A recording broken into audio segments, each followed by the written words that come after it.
Hi guys, I'm Amy. I felt guided to come on and do messages from a past on loved ones. So I'm going to start with the Talking to Heaven deck. So Spirit, what messages are there today for this collective from their past on loved one? What messages are there today, Spirit?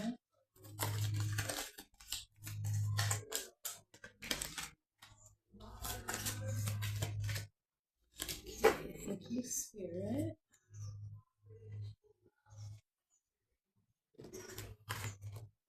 Okay, so I wish I had told you more often how much I love you.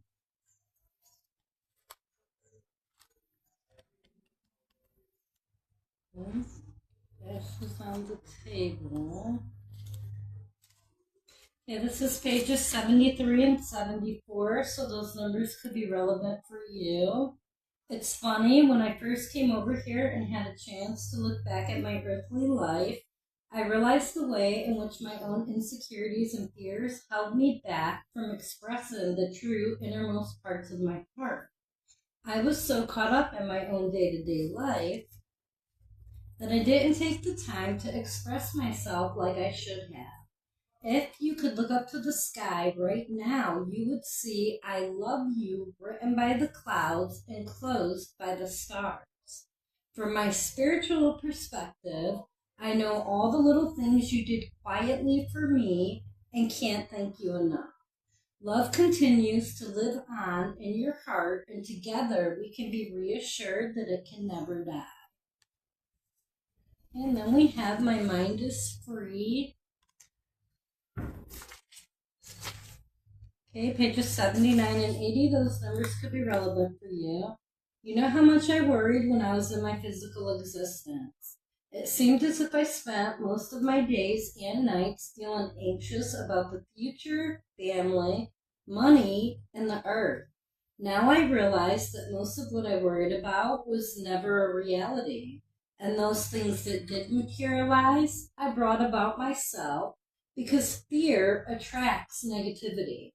If I could only go back into my body for 5 minutes, I'd apply this new knowledge to show you how a worry-free mind creates and attracts a worry-free life.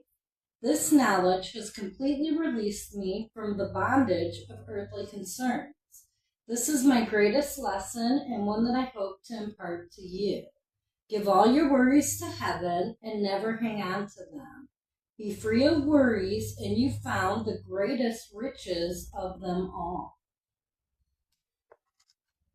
Because worry is the killer of joy. Now we have I Am Not Dead.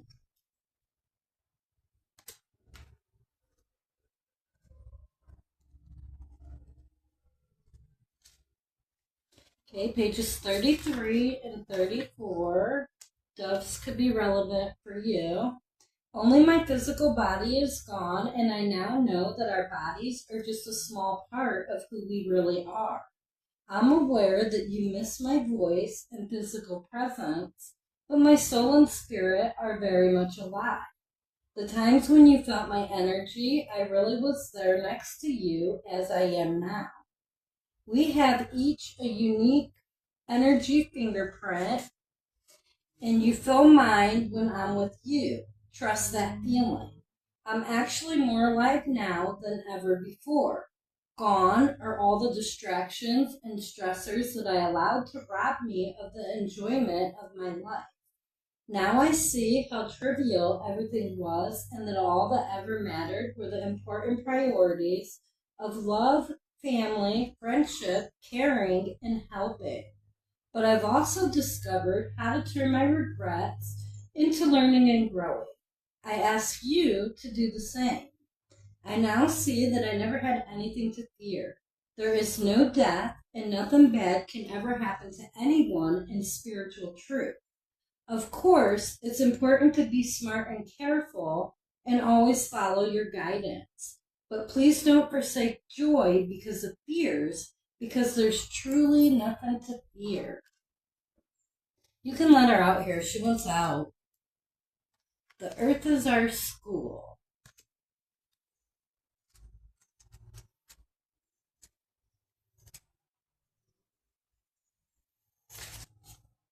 Okay, pages 87 and 88, so those numbers could be relevant for you. We often forget when living in a physical body that Earth isn't our true home, heaven is. Heaven is a lot like Earth with people, animals, flowers, trees, and such. The difference is that up here there is no competition to meet physical needs. After all, you don't have to eat or pay taxes in heaven. You do have responsibilities, but they're part of your life purpose, so they're joyful. For that reason, everyone in heaven is relaxed, forgiving, happy, and loving. We go to earth to experience life in a physical body. It's like going away to boarding school. Once you have a physical body, the ego becomes apparent because everyone is competing and struggling to take care of their physical demands. But if you can rise above those energies, you learn how to bring heaven's love to earth. It can take multiple lifetimes to grasp the simple yet not so simple concept. Fortunately, I'm here to help you learn what's really important for your spiritual growth: love. The more you can see yourself and others through heaven's loving eyes, the more you'll understand that everyone is doing the best they can. You'll have compassion for yourself and others, and that is when you've mastered your schoolwork. Beautiful. So that is what we are here to learn. Take a drink real quick.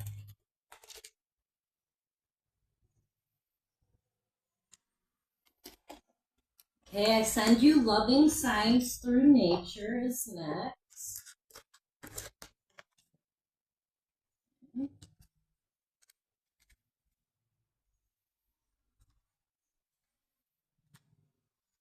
It's pages 59 and 60, so those numbers could be relevant for you.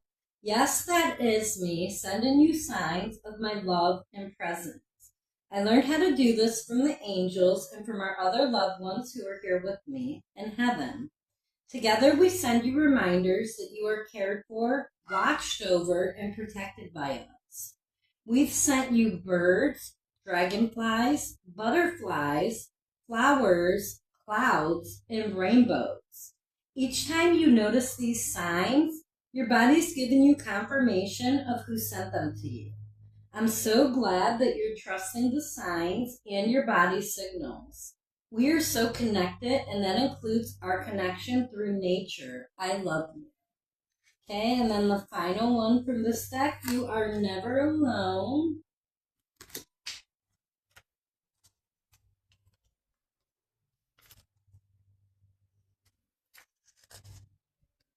Come on, page. Pages 101 and 102, so those numbers could be relevant for you. I'm here with you now. I'm standing right beside you. Heaven isn't up in the sky. It's another dimension and frequency level parallel with the earthly physical plane. Every moment of every day, you are accompanied by powerful and loving guardian angels who watch over you from their dimension. They interact with your physical experience to help you bring divine spirit into the earth plane. Without spirit, the physical world would wither because spirit is the life force energy of everything and everyone. The angels and guides, including me, who accompany you, are your heavenly entourage of loving supporters. You, like everyone, have access to heaven's help by acknowledging and attuning to this higher dimension. Meditation, music, nature walks, creativity, and other gentle actions help you connect with us consciously. We are here, we are with you. So if you were wondering how to connect with your passed on loved one, that really is all it takes. And, you know, their spirit is always around you. All you got to do is call out. Next, I'm going to pull from the Spiritual Meanings of Birds deck. Okay, so Spirit, what birds are being sent to this collective from their passed on loved one? What birds are being sent?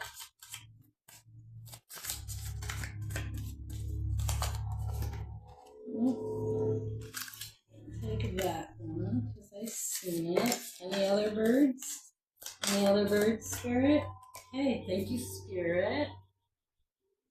So we're going to start with the owl. Focus, prophecy, and wisdom.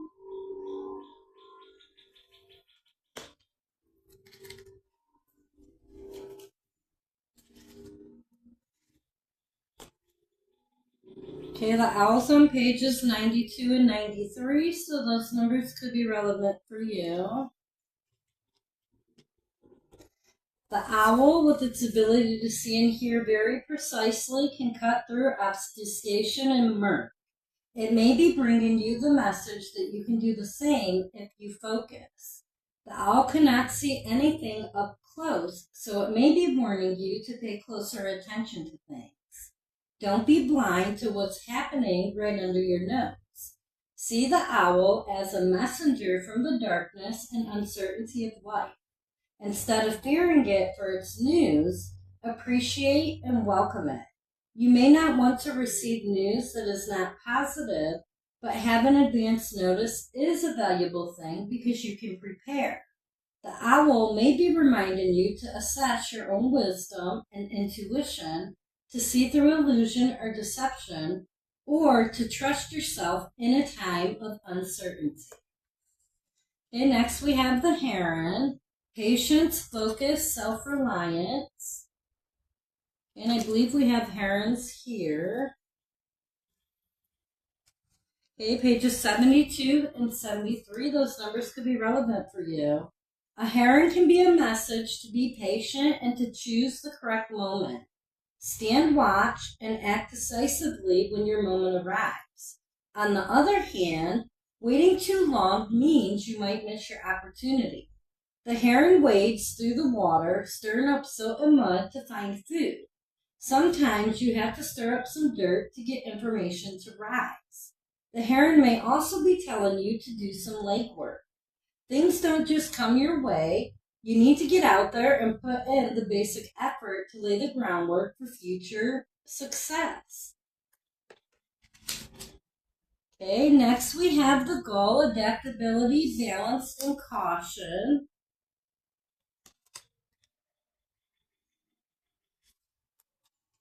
Pages 68 and 69, those numbers could be relevant for you. The gull, colloquially known as the seagull, is an adaptable scavenger. Are you using your resources to their utmost potential? Should you be thinking outside the box more? Think about the juxtaposition between the seagull's association with freedom and the perception of the bird as a nuisance. If you see the seagull as a pest, try to see beyond that to the freedom it represents. If you see it as a symbol of liberty, remember that it has baser associations. The gull reminds us that everything has a flip side. Gull is the root of the word gullible. Therefore, the gull may also have appeared to caution you against becoming someone's gull. Take everything with a grain of salt and think carefully about what you accept as truth. And listen to your body as well. When it comes to knowing what to accept as truth, listen to your body. Your body will let you know. Okay, now we have Loon. Dreams, peace, and tranquility.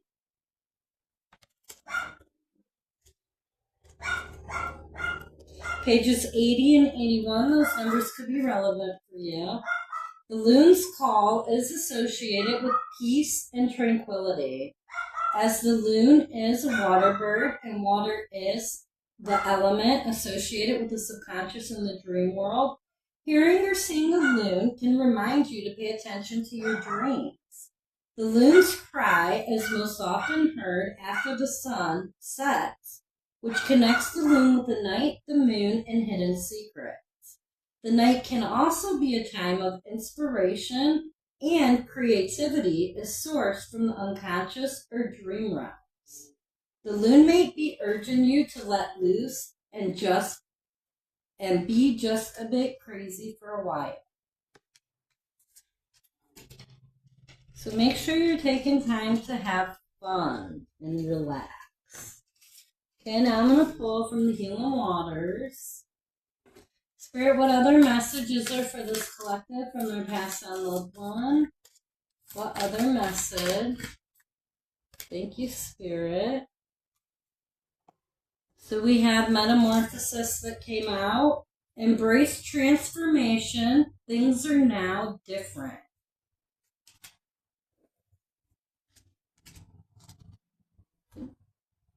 Okay, pages 106 and 107, those numbers could be relevant for you. Water, more than any other element, is very used to change. Like lobsters, which must shed their shells in order to grow when the conditions call for it. Water transforms itself from liquid to solid and to gas. And while it may appear that the way we humans change is a little more subtle and slow than that, as ever-changing beings living in an ever-changing world, we're constantly transforming too. Every moment of every single day is an opportunity to embrace or resist change. When we embrace change, we embrace the intelligence of life. When we resist change, we resist the intelligence of life. Often, it's in the growth phase that we feel most uncomfortable. When we've outgrown our skin or our shell or our old way of being, it requires great courage to release what was for the chance to begin again. This is what it means to transform, and it's what this card is all about. It's time to embrace what's changing around and within you and see it as an opportunity for great transformation and growth. Healing Waters Activation. I embrace the changes that are happening around and within me. I'm ready to let them transform me. Absolutely beautiful. And we got this beautiful water behind us as well as Emery. Well, I guess it'd be in front of the camera. Okay, finally I'm going to pull from the Soul Tarot. So what is the final message my soul tribe and I need to hear at this time, Spirit? Final message here.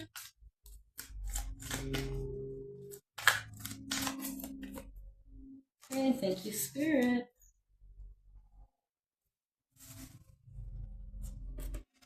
Okay, so we've got the tethered one.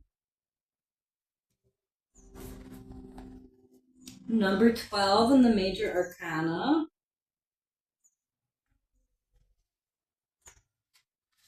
This is on page 37. That number could be relevant for you.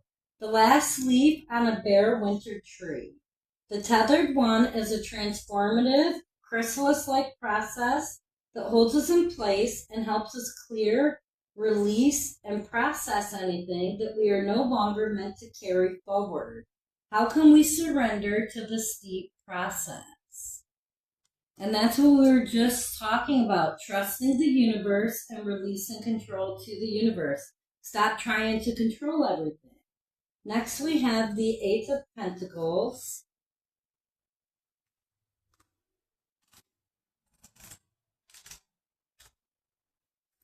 Okay, this is on page 83 and 84. Those numbers could be relevant for you. Eight of Pentacles is a training ground, an invitation to gain mastery and knowledge through practice, repetition, and applied skill. We change and transform in this card by showing up again and again despite our failures or stumbles. It's a reminder that there is no shortcut through this process. Eight of Pentacles encourages us to keep coming to the page, to the mat, to the wheel again and again. Beautiful. Persistence pays off. Okay, now we have the Ten of Swords. Okay, pages 74 and 75. Those numbers could be relevant for you. Ten of Swords is a confirmation that we've outgrown an old way of thinking or approaching a situation. Nothing more can come of it. To continue growing and moving forward, we must shift out of our comfort zone, take a big leap, and try something new. In this card, we become the bird who is leaving the nest for the first time. A snake that must shed its too tight skin. It can be scary to expand and move forward like this, but we are ready, and the rewards of that leap out of the nest are so beyond worth it. Okay, and then we have as the final message the Five of Pentacles. And this is on page 81, so 81 could be a relevant number for you. We might feel scared about not having what we need when we need it, but this card advises us to stay rooted in the present rather than needlessly worrying about the future. Five of Pentacles isn't an invitation to bury our head in the sand or not pay attention. It just acknowledges that we don't have all the information yet. Come back to this moment and allow your breath, your hands, and the present moment be an anchor for you. Absolutely beautiful message there today. I'm going to leave this reading here. I thank you so much for watching. I hope you have a great day.